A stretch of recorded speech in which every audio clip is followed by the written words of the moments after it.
어떤 분하고 저녁 식사를 할 기회가 있었습니다. 저에게 기도 부탁을 드려서 제가 식기도를 드리고 났을 때 저의 앞에 앉으신 그 여자분이 자기는 유대교인이라고 말씀하더라고요. 근데 흑인이었는데 유대교인 어떻게 그런가 봤더니 원래는 캐톨릭 신자로 자라다가 공부를 해보고 이것저것 공부를 해보니까 자기는 유대교가 가장 맞는 것 같아서 유대교인이 됐다. 근데 그렇게 자기 자신을 소개한 이유가 있었어요. 왜냐하면 제가 식기도 끝에 예수님의 이름으로 기도합니다. 이렇게 했더니 바로 끝나자마자 자기는 유대교인이라고 그렇게 얘기하더라고요. 그래서 이런저런 얘기를 나누면서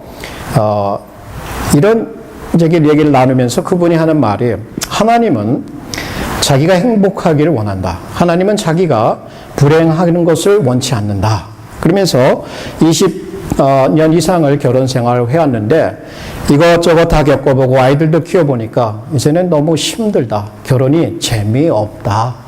근데 하나님은 내가 행복하기를 원하고 하나님 내가 이렇게 비참하게 사는 걸 원치 않는데 좀 뭔가 새로운 것을 찾아보아야겠다. 그 말 뒤에는 하나님은 내가 행복하기를 원하니까 내가 원하는 것, 나를 기쁘게 하는 것을 해도 되는 것으로 자기를 정당화하면서 얘기를 하더라고요. 그래서 너가 믿는 하나님은 뭐냐라고 물어봤더니 하나님을 이를 그러더라고요. 그래서 제가 그럼 너 페미니스트냐 그랬더니 자기는 페미니스트래. 그럼 네가 믿는 하나님은 어떤 분이냐 그랬더니 잘 얘기를 못 하셔요. 그래서 듣고 보니까 그러면 당신 스스로 생각 속에 하나님을 만들어낸 게 아니냐 그랬더니 맞다 그래요. 우리 모두는 이 땅에 사는 사람은 우리가 하나님을 만들어낸 것 아니냐. 우리가 원하는 방법으로 원하는 모습으로 하나님을 만들어내고 그 하나님이 우리의 행복을 위해서 일하시는 게 아니냐 이런 얘기를 하더라고요. 그래서 이런저런 얘기를 하면서 하나님이 우리가 행복하기를 원하지만 하나님은 우리가 거룩하기를 원하신다. 거룩함 속에 행복이 있다는 얘기를 했더니 자기는 모르겠지만 하나님은 무조건 자기가 행복하기를 원하고 자기가 원하는 것을 하기를 원한다 라고 하는 것을 얘기하죠. 제가 왜 이 말씀을 드리는가? 바로 이것이 오늘 현대를 살아가는 우리들에게도 동일하게 느껴지는 부분입니다. 하나님을 믿되 하나님께서 나에게 원하시는 건 내 행복이다. 나 중심적으로 내가 원하는 모습으로 하나님을 그려놨습니다. 이제 12월 달 크리스마스를 맞이하면서 크리스마스를 지켜가면서 하나님은 내가 행복하기를 원한다. 이 크리스마스 시즌에 각양각색의 기프트와 파티와 여러 가지 시간들 친구들과 함께 하면서 하나님은 내가 행복하기를 원한다. 자, 이것으로 우리가 하고 있는 모든 삶의 것을 정당화하려는 그러한 경향이 우리에게 있습니다. 정말 우리가 우리 자신을 기쁘게 하고 우리를 행복하게 하고 우리가 원하는 것을 하는 것이 하나님과 관계없이 이루어진다면 그것이 하나님의 뜻에 어긋남에도 불구하고 하나님은 내가 행복하기를 원하기 때문에 20몇 년 동안 살아온 남편도 너무 지루하다. 차고 나갈 수 있다면 그것은 진정한 행복이 아닐 것입니다. 여러분, 오늘 기쁨이라는 단어, 우리 이 크리스마스를 보내면서 이제 준비하면서 기쁨이라는 단어를 가장 많이 노래하고 사용하고 있는 것 같아요. 그렇다면 하나님께서 내가 기뻐하기를 원하신다. 무엇을 기뻐하는가? 무엇 때문에 기뻐하는가가 더 중요하다는 얘기예요. 기뻐하는 것 그래요. 좋습니다. 그러나 왜 기뻐하는가? 이 문제를 오늘 다루고자 원하는 것입니다. 오늘 천사들이 나타났어요. 예수님의 탄생과 함께 천사들이 나타나서 하신 말씀이 있어요. 너희에게 전할 기쁨의 소식이라는 얘기를 합니다. 그리고 가장 높은 곳에 있는 하나님께 영광이라고 하고 하나님의 기뻐하심을 입은 자들에게는 평화라는 이 찬송을 들려주고 있습니다. 크리스마스를 맞이해서 우리가 무엇을 기뻐할 것인가? 우리 스스로를 우리 스스로를 기쁘게 하려고 혹은 이러한 시즌에 맞춰서 여러 가지 각양 기프트를 주고받으면서 기쁨의 시즌을 보내려고 할 것이 아니면 기쁨의 원인인 우리 주 예수 그리스도를 기뻐할 것인가? 자, 이 문제로 이 boiling down 딱 정리가 되는 것 같아요. 정말 우리는 무엇을 기뻐할까요? 다른 것이 아닌 우리 주 예수 그리스도를 기뻐해야 한다는 것을 오늘 말씀을 통해서 여러분과 함께 나누고자 원합니다. 자, 그래요. 기뻐하십시다. 기뻐하십시다. 근데 제가 이 말씀을 준비하면서 오늘 아침에도 묵상을 하면서 너는 정말 예수님의 이 땅에 오신 것을 기뻐하고 있니? 라고 물어봤어요. 말씀 준비하기 바쁘고 이것저것 행사 준비하다 바쁘니까 내가 기뻐하고 있는지 기뻐하고 있지 않은지 그것조차도 분간할 수 없겠더라고요. 그리고 지난 한 30년 가까이 예수님을 믿어오면서 제가 크리스마스를 보내면서 정말 예수님의 나심 때문에 기뻐하고 보냈는지 아니면 1, 2년 지나다 보니까 크리스마스는 늘 다가오는 것이고 식상하고 루틴해지니까 별 기쁨 없이 예수님이 나를 위해서 태어나셨지, 나를 구원하시게 태어나셨지라고 머리에서는 맴돌고 있지만 내 영혼이 그 진리 때문에 두근거리는 그 두근거림 없어짐을 느낄 수가 있었습니다. 여러분 어떠십니까? 오늘 많은 찬송 그 중에 정말 예수께서 이 땅에 우리를 위해서 오신 그 사실 때문에 내 영혼이 기뻐하고 있습니까? 아니면 12월 8일 크리스마스 행사지 그 정도 하루 나가주지 이런 식상한 루틴한 차가워진 그런 기쁨이라면 오늘 이 말씀을 통해서 다시 한번 우리 자신을 돌아보고 예수 그리스도의 나심에 대한 기쁨의 그 원인을 무엇을 기뻐해야 될지를 다시 한번 우리의 마음에 새길 수 있기를 부탁합니다. 첫 번째, 그리스도의 구주의 나심을 기뻐하라. 거기 10절 말씀, 천사가 이르되 무서워 말라. 보라, 내가 온 백성에게 미칠 큰 기쁨의 좋은 소식을 너희에게 전하노라. 오늘날 다윗의 동네에 너희를 위하여 구주, Savior가 나셨으니 곧 그리스도 주시라. 뭐예요? 구주. 우리의 구원자가 나심을, 구주를 기뻐하라. 구주를 기뻐하라. 그의 나심을 기뻐하라라고 말합니다. 저도 제 인생을 돌아보면서 언제가 기뻤을까 생각해 봤어요. 물론 결혼식 때도 있고, 또 신혼여행 때도 있고, 또 예수님 믿고 거듭날 때도 있고, 그런 많은 다양한 때가 있었지만, 그 어느 때보다도 제 아들이 태어났을 때가 그 아들이 태어난 첫 모습을 보면서 사람 같은 것 같은데 생긴 건 사람 같지 않은 이상한 모습을 보면서 정말 태어났네. 내가 아빠가 됐네. 마음에 이상한 감동과 함께 기쁨이 오더라고요. 이거는 내가 예수님 믿고 구원받았습니다. 지금도 생각하면 예수님이 나 때문에 이 땅에 태어나셨습니다. 아무리 느끼려고 해도 잘 느껴지지가, 만져지지가 않아요. 그러면 내 눈으로 내 앞에서 울고 있는 아들을 보니까 기쁨이 느껴지는 거예요. 예를 들면, 여러분 제가 기뻐하라고 말할 필요가 없어요. 100만 불짜리 수초를 하나 딱 써서 줘주면서 마음껏 써. 갖고 싶은 거 다 사. 이게 느껴져요. 기뻐져요. 그냥 막 동실동실 춤을 출 수 있어요.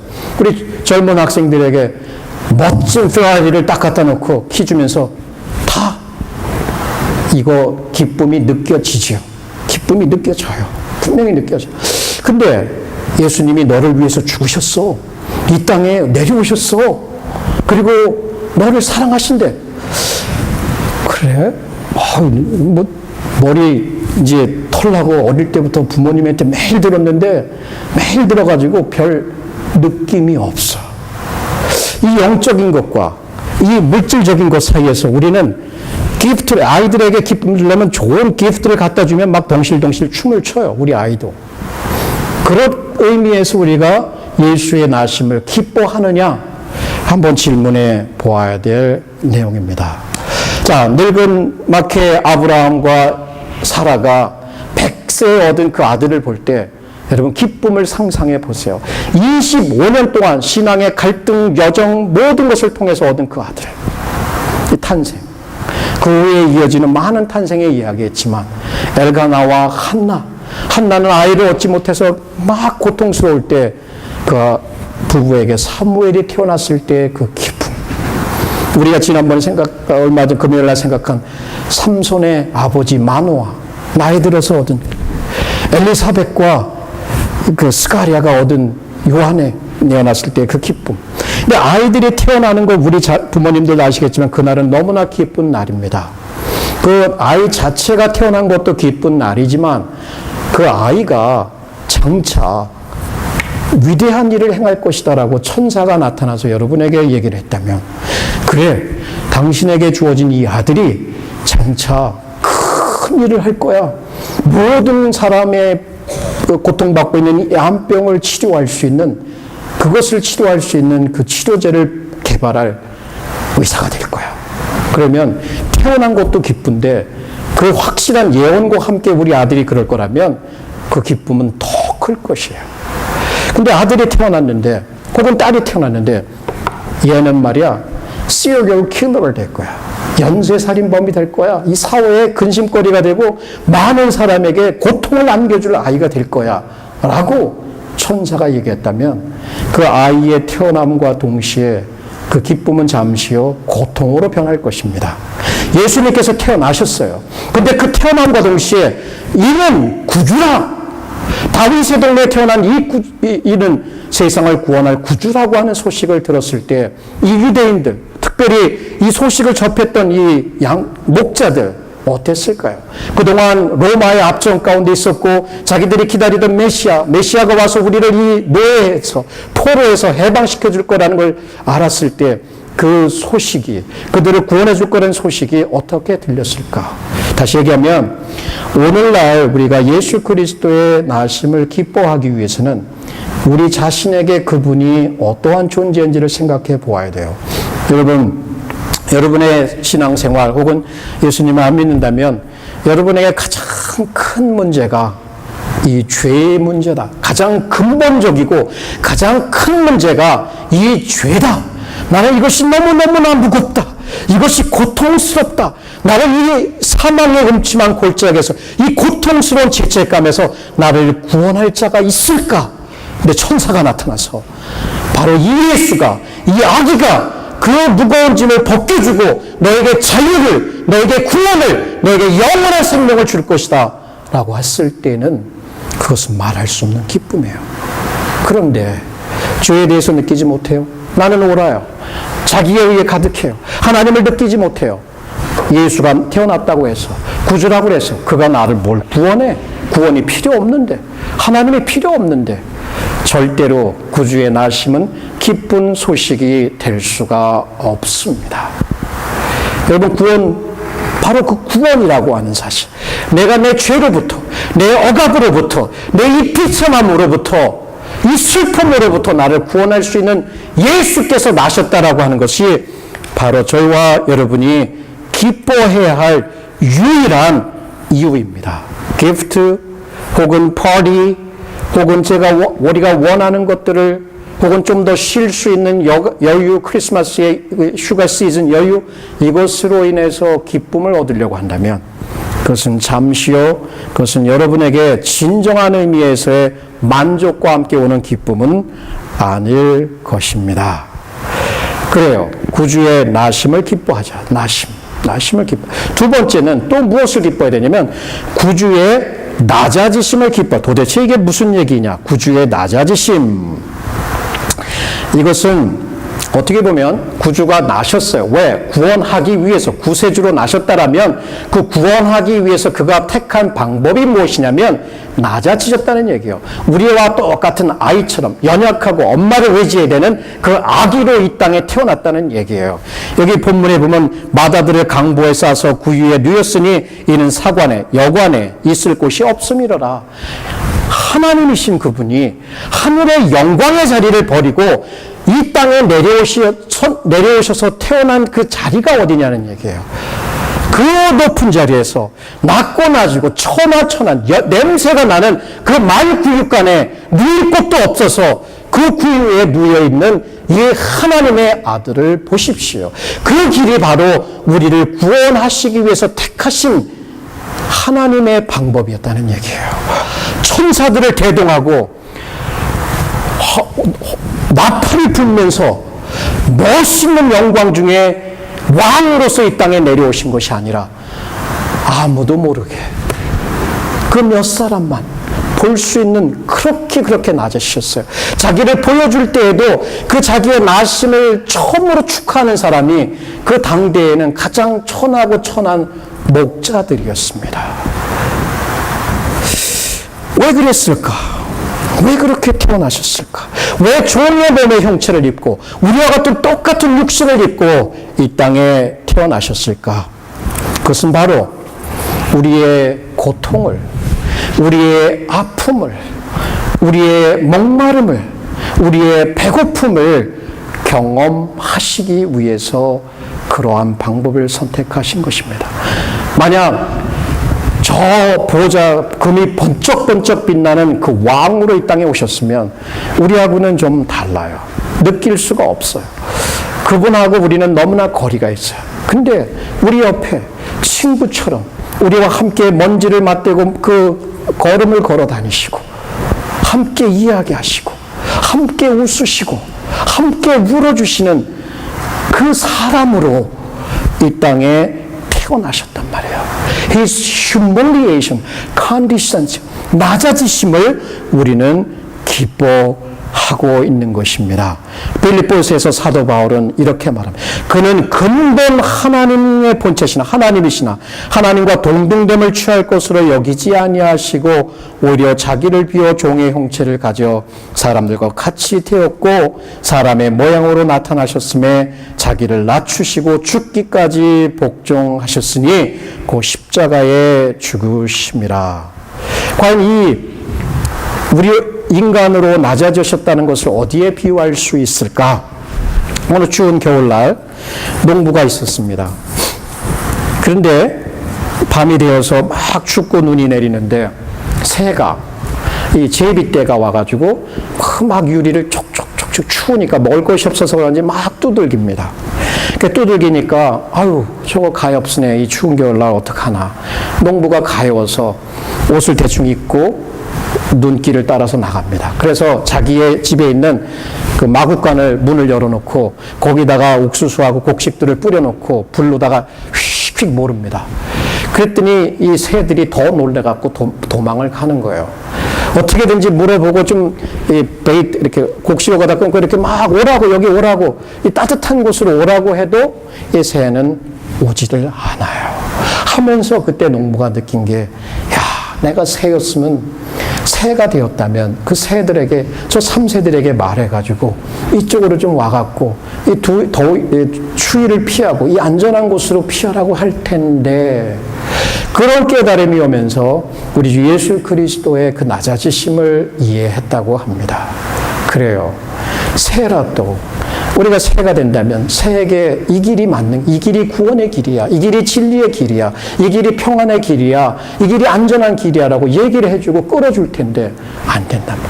하나님이셨다면 너무나 우리하고 거리가 있지만 우리와 같은 동일한 인간의 몸을 입고 오셔서 우리의 고통을 당하신 거예요. 우리의 슬픔을 짊어지신 거예요. 우리의 죄를 다 뒤집어 쓰시고 십자가에 돌아가시기 위해서는 반드시 그가 아이로 태어나야 했다는 것입니다. 여러분이 어떤 세상에 살아갑니까? 자기의 기쁨, 자기의 안녕, 모든 self-pleasure, self-promotion 이런 것 때문에 우리 살아가잖아요. 좀 더 잘 살기 위해서, 좀 더 높아지기 위해서 어떻게 낮아질 수 있겠습니까? 예수 그리스도의 십자가, 기독교의 본질은 바로 예수 그리스도의 낮아지심입니다. 우리와 같은 자리에 내려오셨다. 그렇다면 우리가 크리스마스를 보내면서 높아진 마음으로 어떻게 예수 그리스도를 환영할 수 있겠어요? 우리 자신의 죄가 얼마나 큰가를 깊이 깨닫고 그렇지만 이 죄를 한 몸에 짊어지시고 돌아가신 예수 그리스도의 그 은혜를 생각하면서 낮아진 마음으로 그를 웰컴할 때 정말 우리가 생각지 않았던 그 기쁨이 우리의 영혼으로부터 솟아날 것입니다. 그러면 보세요. 나셨습니다. 나시되 이렇게 낮아지는 방법을 통해서 우리의 구원을 준비하셨습니다. 왜 그렇게 하셨을까? 왜? 세 번째 이유입니다.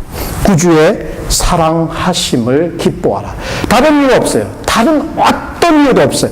오직 죄인들을 사랑하셨기 때문에 그 영광의 자리를 버리시고 그 낮고 낮은 자리까지 내려오시기를 선택하신 것입니다. 사랑은 바로 이 self-giving, 자기 자신을 주시는 사랑이었어요. 사도 요한, 하나님이 세상을 이처럼 사랑하사 독생자를 주셨으니 이는 저를 믿는 자마다 멸망치 않고 영생을 얻게 하려 하심이니라. 하나님의 사랑이 우리에게 이렇게 나타난 바 되었으니 하나님이 자기의 독생자를 세상에 보내심은 저로 말미암아 우리를 살리려 하심이라. 사랑은 여기 있으니 우리가 하나님을 사랑한 것이 아니요 오직 하나님이 우리를 사랑하사 우리 죄를 위하여 화목제로 그 아들을 이 세상에 보내셨음이니라. 크리스마스는 다른 것이 아닙니다. 바로 하나님의 무조건적인 사랑. 자, 우리가 돈이 많아서 혹은 많이 배워서 우리는 혹은 너무나 못나서 우리의 신분과 관계없습니다. 우리의 인종과 관계없습니다. 우리의 죄가 있고 없고 우리 다 죄인이지만 그런 것과 상관없어요. 무조건적으로 고통과 슬픔 가운데 이 인류를, 이 사람들을 불쌍히 여기셔서 이 땅에 내려오셨다는 것이 바로 크리스마스의 메시지일 것입니다. 아까 아침에도 우리 학생들과 잠깐 얘기를 나눴지만 마이클 모튼이라는 한 사람이 있었습니다. 그는 아내를 죽였다라고 하는 그러한 죄로 25년을 형을 받고 살아가게 됩니다. 그는 아내를 너무나 사랑했지 아내를 죽인 사람이 아니었어요. 그러나 아내를 죽였다는 누명을 입고 그는 25년을 보냅니다. 감옥에 들어갔을 때에 사람들이 이 감옥 생활, 이 어렵고 이 지루한 감옥 생활을 이길 수 있는 길은 무엇인가 한 가지를 꼭 붙들어야 된다. 그것에 미쳐서 그것만 있으면 시간을 보낼 수 있다. 그래서 그 사람은 아들을 생각해서 3살짜리 아들을 보는 그 기쁨으로 그가 올 때만을 기다리면서 그 소망을 가지고 1년에 몇 번 방문하는 그 시간을 기다리면서 아이들이 클 때까지 이겨나갈 수가 있었습니다. 근데 아들이 크고 나서는 딱 발을 끊었어요. 그랬더니 이제 자기가 잡을 게 없는 거예요. 의지할 게 없는 거예요. 소망할 게 없는 거예요. 그런데 바로 그때 누명을 쓰고 지금 10년 이상을 감옥에 있으면서도 그 환경적으로 볼 때 누구도 나를 사랑할 것이라고 나는 너무나 억울하게 이렇게 갇혀 있다라고 생각할 그때에 그는 하나님을 만났습니다. 그리고 고백합니다. He loves me. 하나님이 나를 사랑하였다. 25년을 그렇게 견딜 수 있었습니다. 그 후에 삶은 바로 그 사랑으로 견딜 수 있었고 그 사랑 때문에 자기를 무고하게 집어넣었던 그 검사도 용서할 수 있었고 그 사랑 때문에 아들과 화합했으며 그 사랑 때문에 그는 무고하게 갇혀있는 사람들의 그 권익을 위해서 일하는 사람이 되었다고 합니다. 그러면서 그분이 하는 말이 Everyone wants love and affirmation. 모든 사람은 사랑과 affirmation, 그렇다라고 인정해주는 그것을 원한다고 얘기를 합니다. 그가 그 어려움 가운데서, 그 고통 가운데서, 그 누명 가운데서 이길 수 있었던 것은 바로 하나님의 사랑이었고 오늘 크리스마스가 우리에게 주는 것은 나를 사랑하셔서 이 땅에 내려오셨구나. 이 땅에 내려오셨구나. 이 메시지입니다. 여기서 우리가 이것을 망각한다면, 이것을 느끼지 못한다면 크리스마스는 결코 깊은 의미에서의 기쁨은 우리에게 주지 못할 것입니다.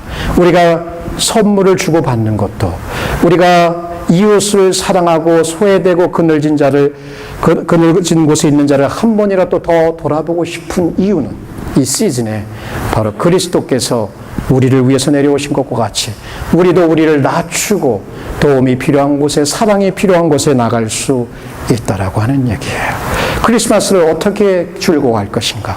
바로 이 사랑을 즐거워하면서, 이 사랑을 기뻐하면서, 더불어서 겸손함으로, 이웃을 사랑함으로 돌아보며 보낼 때 참으로 의미 있는 크리스마스가 될 것입니다.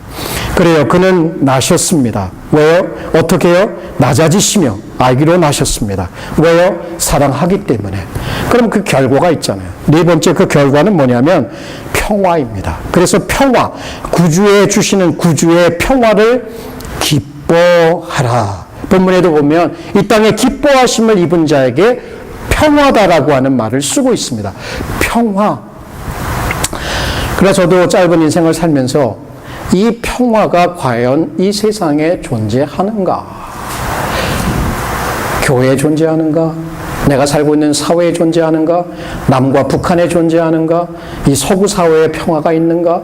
인종 간의 차별이 있습니다. 또 신분의 고귀하고 이 빈부귀천을 따지죠. 많이 배운 사람, 못 배운 사람 나눠지지요. 피부의 색깔을 통해 나눠지지요. 종교를 통해서 나눠지지요. 이데올로기를 통해서 나눠지는 이러한 세상 가운데 우리는 살아가고 있습니다. 그렇지요.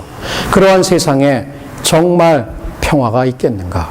그럼 예수님께서 이 땅에 오셨을 때 그렇게 낮아지셔서 우리를 사랑하셔서 결과적으로 우리에게 평화를 주었다면 그 평화는 어떤 평화냐면 바로 하나님과의 평화요, 이웃과의 평화요, 그리고 나 자신 우리들과의 평화다는 얘기예요. 자, 하나님과 우리 어때요? 우리는 죄인이었고 그는 거룩하신 분이었고 공의로우신 분이었기 때문에 거기는 넘을 수 없는 큰 벽이 있습니다. 그 벽을 예수께서 이 땅에 아기의 몸을 입고 오셔서 그것을 허물어 버리신 것이에요. 그것을 허물으셔서 이제는 적대적인 관계가 아니라 하나님과 화목된 관계를 맺어주신 거예요. 이렇게 하나님과 화목된 관계를 맺은 사람들, 이 사람들은 이웃과 더불어 화목하며 또한 그 마음에 그 양심에 말할 수 없는 하나님의 평강을 가지게 된다. 바로 이것이 크리스마스에 던져주는 메시아입니다. 예수 그리스도, 그는 나시기 전부터 이 사회를 통해서 이렇게 말씀하십니다. 이는 한 아기가 우리에게 낳고 한 아들을 우리에게 주신 바 되었으니 그 어깨는 정사를 메었고 그 이름은 기묘자라 모사라 전능하신 하나님이라 영존하시는 아버지라 평강의 왕이라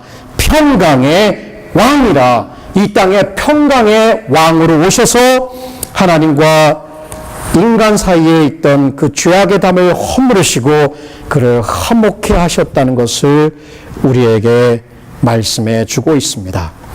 지난 목요일 인권운동가였던 전 세계의 동서를 막론하고 존경을 받는 넬슨 만델라가 타계를 하셨습니다. 그는 옥에서 27년이라는 생활을 보냈고 아프리카 남아공화국에서 처음 흑인 대통령으로 나왔고 그 다음에 노벨 피스 프라이즈를 수상하셨습니다. 모든 사람이 대통령 종신형을 종용했을 그때에도 그것을 깨끗하게 물러나고 또 계속해서 흑인들의 인권을 위해서 일하셨습니다. 그가 흑인 대통령이 된 후에도 이제 피해 복수가 시작될 수 있었습니다. 남아공에는 어파르타이드, 이 인종차별 정책이 그동안 300년 동안 이어져 왔기 때문에 그가 대통령이 됐고 이 권력을 쥐인 이상에는 그동안 흑인들을 무자비하게 살해하고 미워하고 학대했던 그 백인들에게 복수를 할 수 있었지만 전혀 그는 그렇게 하지 않았고 오히려 용서하였고 화해하였습니다. 그가 쓴 책, 금세기의 가장 유명한 책이라고 할 수 있는 그 Long Walk to Freedom, 그 자유를 향한 머나먼 여정에서 그는 이러한 말을 합니다. 이 세상에서 가장 위대한 무기는 평화다. The greatest weapon is peace. 라는 말을 했습니다. 그는 정말 그 평화를 위해서 자기의 한평생을 바친 사람이었습니다. 그가 기독교에 있는 인간을 찾아보았습니다. 그는 그 자서전에서 자기 자신을 기독교인으로 표현하고 있으며 세례를 받았다라고 기록하고 있습니다. 저는 잘 모르지만 그러나 그는 삶을 통해서 흑인과 백인 사이에 혹은 이데올로기를 떠나서 평화를 이루기 위해서 힘썼던 사람입니다. 자, 그 한 사람도 그러한 일을 통해서 세상의 추앙을 받고 세상에 있는 권력자들이 그의 장례식에 참여를 합니다. 그런데 우리 주 예수 그리스도 어떠십니까? 그 평화를 주기 위해서, 그 평화를 이루기 위해서 이 땅에 낮고 낮은 마구간으로 내려오셔서 아기로 태어나셨습니다. 그의 가장 큰 무기는 the greatest weapon is peace and love. 사랑으로 사람들을 정복해 사랑으로 이 땅을 정복해 나갑니다. 자기 자신을 십자가에 내어주시고 낮아지시고 사랑하셔서 사람과 하나님을 화평케 하고 사람과 사람을 화평케 하는 일을 예수 그리스도는 하신 것입니다. 그것이 바로 오늘 우리가 기뻐해야 할 진정한 이유입니다. 작년에도 이 말씀을 드렸습니다. 다시 한번 드리겠습니다. 전설에 의하면 사탄과 그 쫄개들이 크리스마스 파티를 열고 있습니다. 이제 귀신들이 파티에서 떠나가면서 씩 웃으면서 사탄에게 말합니다. Merry Christmas, Your Majesty. 그래요. 그 귀신들이니까 사탄한테 즐거운 성탄절이에요. 왕이시여. 이렇게 얘기하니까 사탄이 대답합니다. Satan replied with growl. 으르렁거리면서 대답하는 게 뭐냐면 Yes, keep it merry. Keep it merry. 자, for they will ever get serious about it, we will be all in trouble. 자, 성탄절 그래 기쁘게 해. 기쁘게 사람들이 성탄절에 진지해지고 그 의미를 생각하면 우리는 큰일 났어. 이 얘기예요. 서론하고 똑같은 얘기예요. 하나님이 나를 기뻐하시기를 원해. 슬퍼하는 거 원치 않아. 내가 원하는 거 해야 돼. 하고 싶어. 그런 식으로 그러한 사조, 그러한 세상의 사조로 이 크리스마스를 보내게 되면 뭐예요? 그리스도는 없는, 혹은 그리스도는 입에만 있는, 혹은 그리스도는 그냥 그런 거야. 그의 사랑, 그의 평화, 그의 구원은 알아. That's it. Serious about it. 왜? 좀 그래서 생각해봤어요. 왜 그럴까? 저부터도. 왜 하나님의 사랑, 하나님의 평화, 하나님의 기쁨 느끼려고 해요? 제가 그것을 발견해냈습니다. 아까도 설명을 드렸듯이 손에 만져지는 돈과 선물을 쥐어주면 당장 기뻐합니다. immediate예요. 즉각적으로 우리는 반응을 보일 수 있어요. 그러나 복음을 얘기하면 아는 것 느껴지질 않아요. 여러분, 이 영적인 기쁨, 이 내면의 기쁨을 이루기 위해서는 조용히 앉으십시오. 시간을 보내십시오. 근데 우리는 조용한 가운데 시간을 보내며 묵상하는 훈련이 돼 있질 않아요. 눈 감고 5분만 묵상해도 무슨 일 없나. 1시간을 불을 꺼놓고 기도하는데 거기에 언제 끝나나 시계를 봅니다. 이렇게 해서 급하게 하다 보니까 하나님이 우리의 내면에 들어오셔서 자리를 잡고 그의 말씀이 우리에게 느껴지지도 않아서 셧다운하고 나가버리는 거예요. 그러니 무슨 기쁨이 느껴져요? 그러니 무슨 거기에 하나님의 임재가 느껴지고 누려질 수가 있겠습니까? 급하게 하나님 안녕하세요. 바이. 이 정도로 해서는 내가 좋은 물건을 쥐고 이거 기쁘다 하고 하는 것은 틀려요. 물건을 통해서 얻는 기쁨하고 영적인 그 본질과 실체, 현실을 느끼기 위해서는 우리는 조용하게 깊숙이 이 진리들을 씹고 또 씹어서 그것이 분물이 나서 그것이 우리의 영혼에 퍼질 수 있도록 하지 않으면 그 예배 중에, 기도 중에, 펠로십 중에 그 시간이 있습니까? 없으면 크리스마스는 후딱 지나갑니다. 후딱 지나가요. 그러면 공허하지요. 지나갔는지 안 지나갔는지도 모르지요. 그렇게 해서는 절대로 우리는 진정한 의미에서 신앙의 생활도 할 수 없으며 신앙의 발전도 없으며 신앙의 누림도 없습니다. 크리스마스 기쁩니다. 그래요. 기쁨의 때입니다. 무엇을 기뻐할 것인가? 그의 나심, 그의 낮아지심, 우리를 가운데 오셔서 우리를 품으시고 우리의 고통을 짊어지시고 경험하신 그 사랑. 그래서 우리가 하나님과 화평하게 되었다.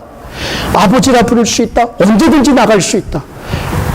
자, 이 크리스마스의 실체, 이것을 우리는 누려야 합니다. 내 것으로 누려야 합니다. 누려야 합니다.